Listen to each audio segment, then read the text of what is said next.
I was glowing with pride that Sunday evening, setting down my coffee cup after dinner. After 35 years as a school secretary, my retirement payout had finally hit my account. Jet, honey, I said to my son across the kitchen table, the $240,000 came through yesterday. Can you believe it? I won't be a burden on anyone now. I meant it as a moment of pure joy. After years of scraping by, living paycheck to paycheck, I finally had security. I thought my 42-year-old son would be happy for me. Instead, his eyes lingered too long on my face. His smile looked thin, almost calculating. "That's amazing, Mom," he said, but something felt off about his tone. He kept asking questions about the bank, about how the money was stored, about whether I had big plans for it. That night around 11, my phone buzzed. A text from Jet. "Hey Mom, I hate to ask, but could you spot me $5,000? Just to smooth over a rough patch. I'll pay you back next month, promise." I stared at the message for a long time, my heart sinking. It was starting already. I couldn't sleep that night. Memories flooded back of all the times I had funded Jet's ventures. The failed car lot that ate up $15,000 of my savings. The organic food truck that cost me another $8,000 and folded within 3 months. The landscaping startup where he swore he'd found his calling, until it collapsed in less than 6 months, taking $12,000 with it. Each time I had been forgiving. Each time I told myself this was different. Each time I ended up poorer, and he ended up with another excuse. I thought about his ex-wife, Amanda, who had warned me years ago, "Rita, you're enabling him. He'll never learn if you keep bailing him out." At the time, I defended my son. Now her words echoed in my mind. I picked up my phone and reread his text. $5,000. Just like that, less than 24 hours after learning about my retirement money. The pattern was so clear, so predictable, it made my stomach turn. For the first time in years, I typed back. "No, Jet, I can't help you this time." I hit send before I could change my mind. The phone rang at midnight. I should have let it go to voicemail, but something made me answer. Jet's voice was thick with desperation, slurred like he'd been drinking. "Mom, please. You don't understand how bad this is. I found a business plan that cannot fail. This isn't like the other times. I swear on my kids' lives, this is different." I stayed calm, reaching for the small recorder I kept by my landline. My late husband had installed it years ago, and I still used it sometimes. I pressed record. "Jet," I said. "No, I meant it." "But Mom, you have all that money just sitting there. What are you going to do with it? You're 73 years old." His voice cracked, and for a moment I felt the old sympathy stirring. Then he said something that made my blood freeze. "I've already borrowed heavily from friends. They're expecting me to pay them back. If I don't get this money, they're going to come after me." "Then you shouldn't have borrowed from them," I said quietly. "Mom, please." I hung up and saved the recording. 3 weeks passed. I thought maybe Jet had accepted my decision and moved on. Then he showed up at my front door on a Tuesday morning, wearing his best suit and carrying a folder thick with papers. "Mom, I need to talk to you about an investment opportunity." I let him in, made coffee, and listened as he spread documents across my kitchen table. "A franchise opportunity," he called it. Some kind of cleaning service that promised huge returns. "All I need is $180,000, he said, like it was pocket change. "It's an investment in family legacy, Mom. This will set up your grandkids for life." I sat in stunned silence. $180,000. 3/4 of my entire retirement fund. Money I had earned through decades of work, sacrifice, and careful saving. "Jet," I said slowly, "that's almost everything I have. But think about what it could become. We could be rich, Mom, really rich." I looked at his eager face, at the papers covered in promises and projections. All I could think about was every other time he'd sat at the same table with similar dreams. "Absolutely not," I said firmly. His face changed instantly. The shift in Jet's mood was like watching storm clouds roll in. One moment he was pleading, painting pictures of our family's bright future. The next his face hardened into something I barely recognized. "You're being selfish," he said, his voice turning cold. "After everything I've done for you, after all the times I helped you when Dad was sick, after all the sacrifices I made trying to make you proud." I reached for my spiral notebook, the one I kept for important conversations. I started writing down his words. noting the date and time. I'm not being selfish, Jet. I'm being responsible. Responsible? He laughed bitterly. You're sitting on a fortune while your own son struggles. Do you know what people would think if they knew? The threat was subtle but clear. I kept writing, my hand steady despite my racing heart. If you won't help me, he continued, leaning forward across the table, you'll regret it. I promise you that. I set down my pen and looked him in the eye. Is that a threat? It's a promise, Mom. You can't treat family like this and expect no consequences. He gathered up his papers and stormed out, leaving me alone with my notebook and a growing sense of dread. The following Sunday at church, I was arranging flowers in the vestibule when I heard Mrs. Wayne whispering to Mrs. Cole near the pews. Poor Rita, she was saying. Jet says she's losing it, can't handle her money anymore, getting confused, you know? My stomach dropped. I kept arranging the lilies, my hands trembling slightly, but I listened to every word. Such a shame, Mrs. Cole replied. She seemed fine to me last week. Well, you know how these things go. It starts small. Jet's worried sick about her. I turned around and smiled at both women, shaking their hands warmly as if I hadn't heard a thing. Beautiful service today, I said brightly. Pastor Wilson really spoke to my heart. They looked uncomfortable, exchanging glances. I could almost see the doubt creeping into their minds. Did I seem confused? Was I acting strange? I went home and immediately called my sister Edith. We need to talk, I said. Jet's already started. That evening, I sat in my kitchen and played the recorded phone call for her. Her gasp told me everything I needed to know. Edith listened to Jet's threats on the recording, her face growing paler with each word. When it finished, she sat back in her chair and shook her head. Rita, you've got to protect yourself. This is serious. We spent the next 2 hours brainstorming how Jet might escalate his campaign.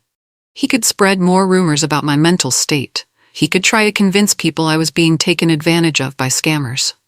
He might even attempt some kind of legal action, claiming I was incompetent to handle my own affairs. He knows everyone in this town, Edith pointed out. He's charming when he wants to be. Some people will believe him just because he's your son. But some won't, I said. Some people have watched him fail for 20 years. They know what he's like. Edith nodded, but her expression remained worried. You need professional help with this. Someone who knows about elder law, about what he can and can't do legally. She was right. This wasn't just family drama anymore. Jet had made threats and he was already working to damage my reputation. I needed to treat this seriously. I'll call an attorney tomorrow, I promised. Good. And Rita, document everything. Every conversation, every threat, every lie he tells about you. The elder law attorney, Mr. Hughes, was younger than I expected, but had kind eyes behind wire-rimmed glasses. He listened carefully as I explained the situation, playing Jet's recorded threats on my phone. Mrs. Wayne, he said when the recording ended, what your son is doing constitutes harassment and potentially defamation. The good news is you're already doing exactly what I'd advise, documenting everything. He explained the different ways adult children sometimes try to gain control of their parents' finances. Some filed for guardianship claiming incompetence. Others used emotional manipulation or community pressure. A few even made false reports to Adult Protective Services. Your best defense is evidence, he said. Keep recording conversations if your state allows it. Keep detailed notes of every interaction. Screenshot any social media posts. If he escalates to the point where you feel threatened, we can pursue a restraining order. I left his office feeling both chilled and reassured.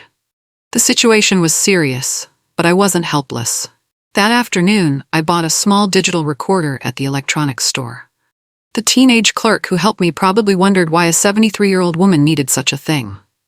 I didn't explain. From now on, I would be prepared for every conversation with my son. I was scrolling through Facebook Thursday morning when I saw it. A post from Jet's wife, Miranda, that made my heart race. Some people get blessed with financial windfalls and then turn their backs on family who supported them for years. It's heartbreaking when money changes people, especially when they're withholding what rightfully belongs to their children. Praying for wisdom and justice. The comments started rolling in immediately. Some of our mutual friends and neighbors chimed in with sympathy for Miranda. Others asked what was wrong. A few people defended me, saying I'd always been generous and kind.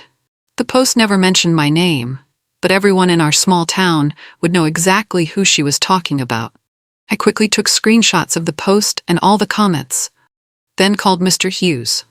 "Print those out and add them to your file," he advised.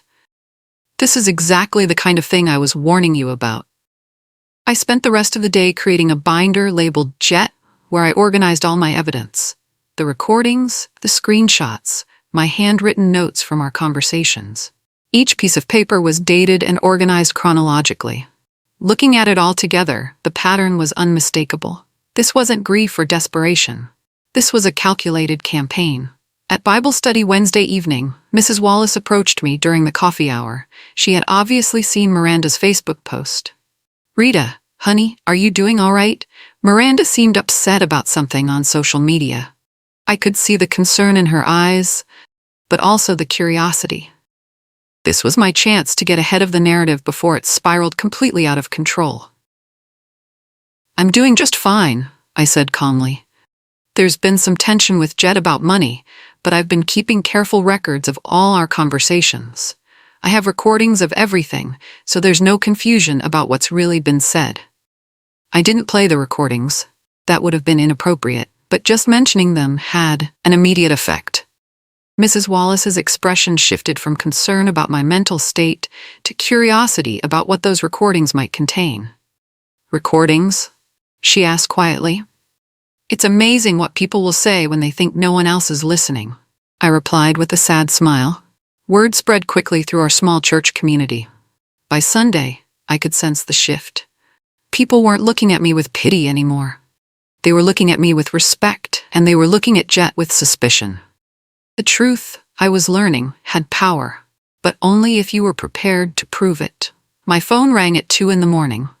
I was awake anyway. Sleep had become elusive since this whole mess started. When I saw Jet's name on the screen, I grabbed my recorder and hit play before answering. "Do you have any idea what you've done?" His voice was full of rage, angrier than I'd ever heard him.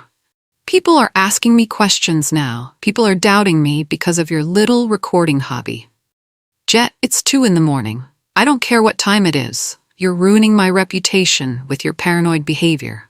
But I'm warning you now. If you keep this up, if you keep spreading lies about me, I will ruin your reputation for good. I'll make sure everyone in this town knows exactly what kind of mother you really are." My hands were shaking, but I kept my voice steady. "What kind of mother am I, Jet? The kind who abandons her own son when he needs help. The kind who hoards money while her family suffers. The kind who records private conversations and spreads gossip about her own child." "I see.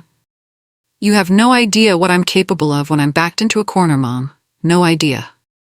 After he hung up, I sat in the dark for a long time, trembling but proud that I hadn't lost control. I immediately emailed the recording to Mr. Hughes as backup, then lay awake until dawn, wondering what he meant by that last threat.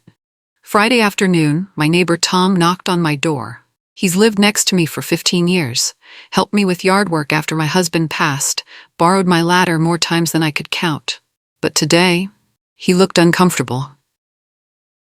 "Rita, I hope you don't mind me asking, but Jet mentioned you've been having some memory issues. He seemed really worried about you managing your finances and all." This was it. The test I'd been preparing for. Tom was a good man, but he was also being used to gather information for Jet. How I handled this moment would determine whether the community rallied behind me or started to doubt my competence. "That's not true, Tom," I said calmly. "I don't have memory issues, and I know exactly where that story came from. I have recordings of the conversations where this all started, if you'd ever like to hear the truth." Tom's expression shifted. He looked uncomfortable, caught between his loyalty to me and whatever story Jet had told him. I'm sorry, Rita. I didn't mean to pry." "You weren't prying. You were being a good neighbor, checking on me. But now you know the real situation."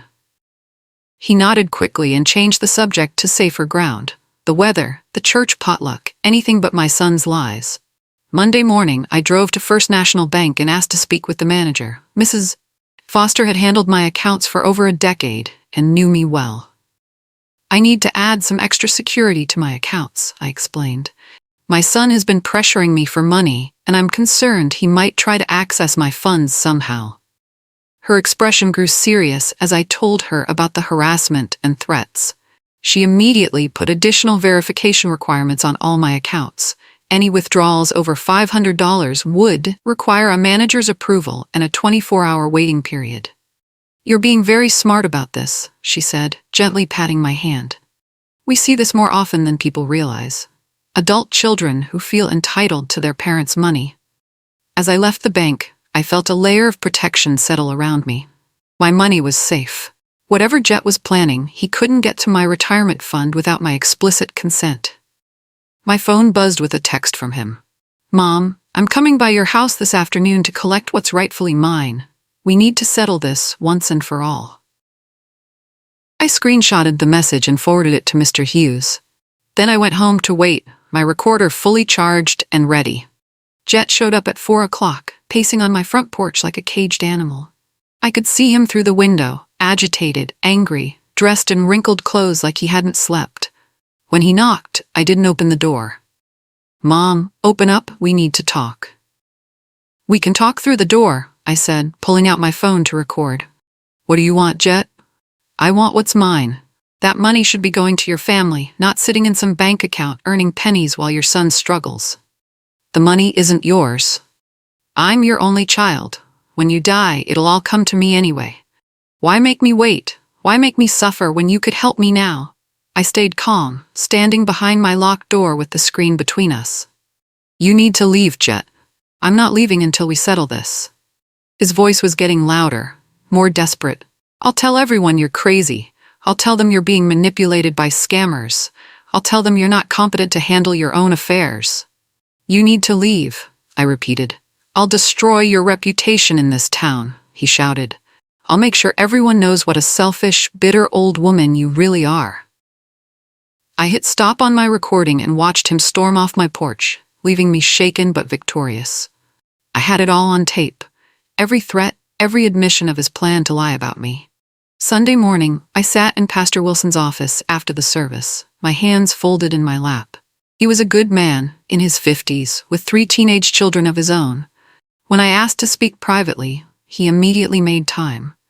Pastor, I need to share something with you about my son. I played him the recording from my porch, Jet's threats, his admission that he planned to lie about my mental state, his shouting about destroying my reputation. Pastor Wilson's jaw tightened as he listened. Rita, I'm so sorry you're dealing with this. No parent should have to face threats from their own child. I wanted you to hear the truth before the rumors get worse, I said. Jet's already telling people I'm losing my memory. I'm afraid he'll try to involve the church somehow. Pastor Wilson nodded grimly. Thank you for trusting me with this. The church leadership needs to know what's really happening. The following Sunday, his sermon was about honoring parents and speaking truthfully. He never mentioned names, but his message was clear. When we twist the truth to serve our own purposes, when we spread rumors to get what we want, we break the very foundation of community trust. I saw Jet fidget in his pew, his face reddening as the words hit home. Several congregation members glanced his way, understanding dawning in their eyes. Mr. Hughes called Tuesday morning with news. I've drafted a cease and desist letter citing harassment and defamation. Are you ready to send it?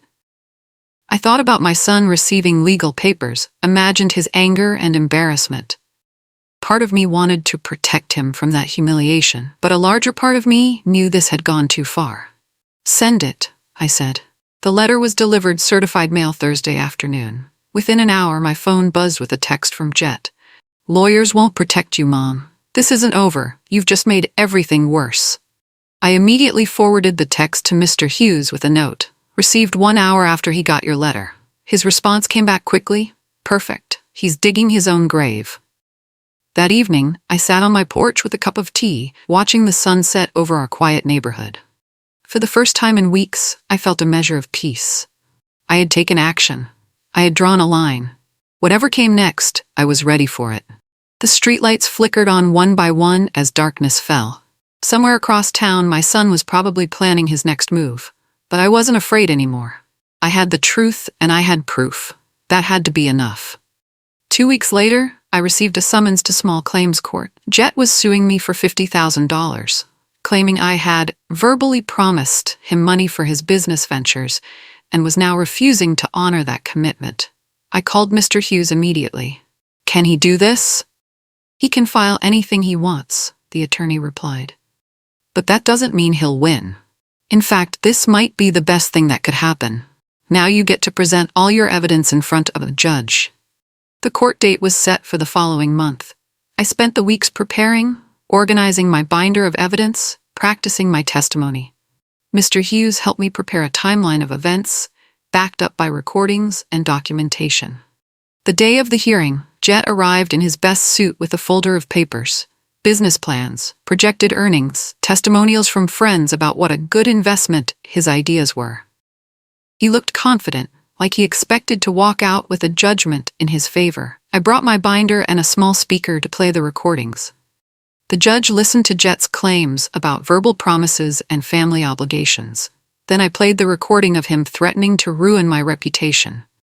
The judge's expression changed immediately. Case dismissed, she said after less than 10 minutes. Mr. Wayne, threatening your mother is not a business plan. As we left the courthouse, Jet muttered under his breath, "This isn't over." But I could see defeat in his eyes. The cruelest blow came 2 weeks after the court hearing. Jet's children, my grandchildren, ages 8 and 12, stopped coming to visit. For months, they had spent every other weekend with me, baking cookies, playing board games, listening to stories about their grandfather. Now silence. I called Jet to ask about bringing the kids over for Sunday dinner, like we'd done for years. His response was cold and calculated. "They don't want to see you anymore, Mom." I told them the truth, that Grandma doesn't love them enough to help their dad when he needed it most. "They're pretty disappointed in you." I hung up and wept at my kitchen table for the first time since this whole ordeal began. Using children as weapons was beyond cruel, but I knew better than to fight fire with fire. Instead, I wrote letters to both grandchildren. Letters explaining how much I loved them, letters I would save until they were old enough to understand the truth. I put the letters in a special box in my closet, along with small gifts I continued to buy for birthdays and holidays. One day when they were adults, they would know that their grandmother never stopped loving them, even when they were kept away. The community began to split into camps. At the grocery store, at church events, at the weekly farmers market, I could sense the division. Some people still believed Jet's version of events, that I was being selfish and possibly incompetent. Others had heard about the court case, the recordings, the pattern of lies. At the church potluck, Mrs. Rodriguez approached me while I was serving my famous potato salad. "Rita, I want you to know that some of us see right through what's happening here," she said quietly. "We've watched Jet for 20 years. We know what he's like when he wants something." Mrs. Rhonda nodded agreement from across the serving table. "You have proof of everything, and that matters. Truth always comes out eventually." But later that same evening, I overheard Mr. Foster telling someone, "I just think families should stick together. There's probably fault on both sides." The division was real, and it was painful. But I noticed something important. The people who truly knew me, who had worked with me and watched me raise my son and care for my husband, those people weren't fooled by Jet's campaign. The truth had weight. It might take time, but it would prevail. 3 weeks after the potluck, my voicemail light was blinking when I got home from grocery shopping. I almost deleted it without listening. Most of my calls these days were from telemarketers or people I didn't want to talk to. But something made me press play. Jet's voice filled my kitchen, dripping with rage and desperation. "You think you've won, don't you? You think your little recordings and your lawyers make you untouchable? Well, I've got news for you, Mom. I will destroy you if it's the last thing I do. I will make sure everyone in this town knows what a cold, heartless woman you really are. I will make you regret the day you decided to turn against your own son." I saved the message and immediately called Mr. Hughes, then forwarded a copy to Pastor Wilson. The escalation was clear. Jet was losing ground and becoming more desperate. "This is actually good for your case," Mr. Hughes said. He's creating a paper trail of harassment. If he keeps this up, we can get a restraining order. But lying in bed that night, listening to every creak and settling sound in my old house, I wondered how far my son was willing to go. His desperation was turning into something darker, something that scared me. The knock on my door came Tuesday morning at 9 o'clock. I wasn't expecting anyone, and my heart jumped when I saw the official vehicle in my driveway. Mrs. Wayne, I'm Angela Webb from Adult Protective Services. We received a report expressing concern about your welfare. May I come in? I invited her in for tea, offered her the comfortable chair by the window, and answered every question with calm honesty. Yes, I was managing my own finances. No, I wasn't being taken advantage of by anyone. No, I hadn't been acting confused or making poor decisions. Someone reported that you might be suffering from dementia or being influenced by scammers, she explained gently. I pulled out my binder and played her the threatening voicemail Jet had left. Her expression grew grim as she listened. Mrs. Wayne, it appears the person making these reports might have ulterior motives. Your home is clean, you're well-groomed, you're articulate and clear-thinking. I see no signs of any cognitive impairment. She apologized for the intrusion and left after 20 minutes. But I realized something important.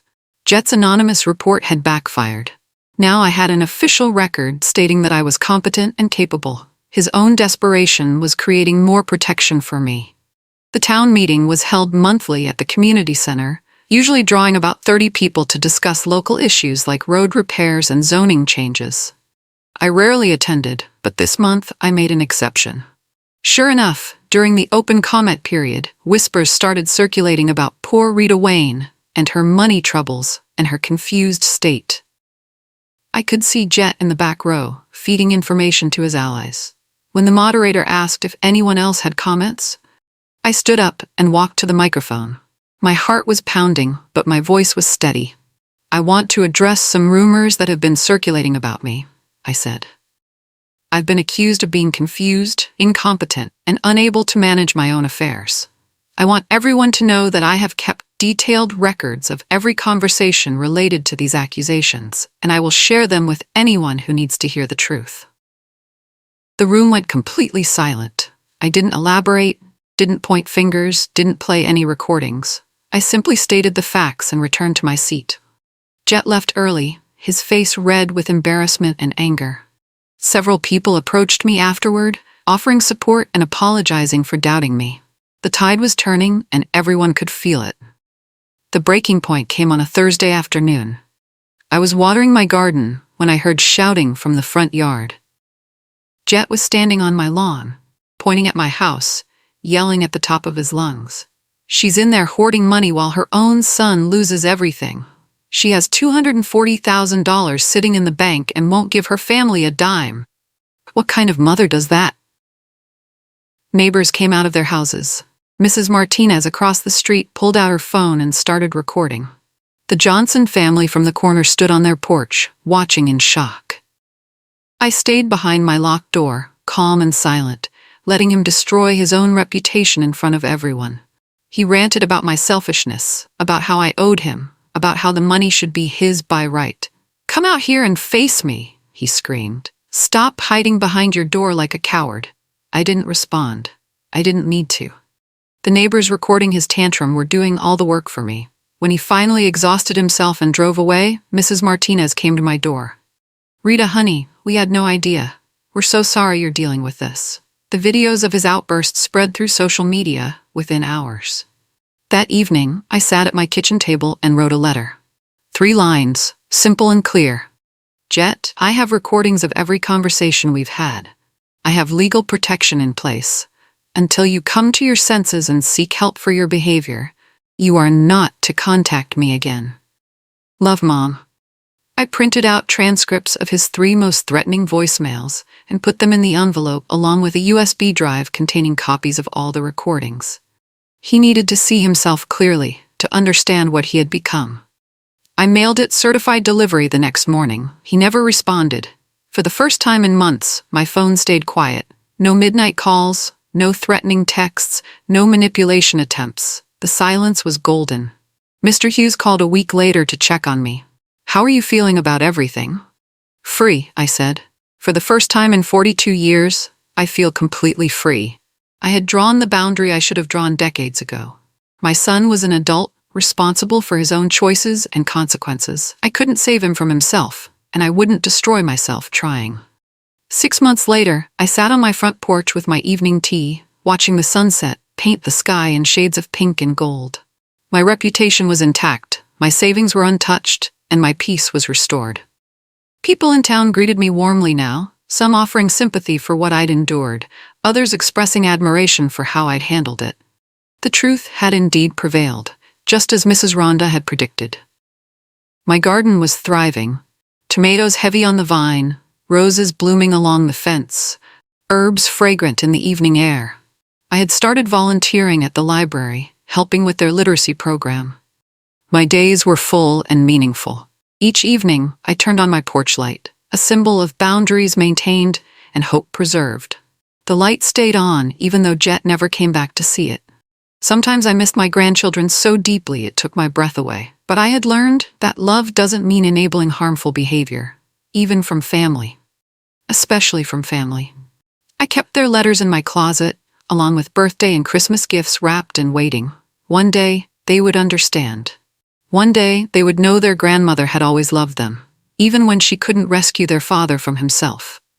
My revenge had never been cruelty. It had been simply this, the truth, documented and calmly revealed when necessary. And now, finally, it was enough.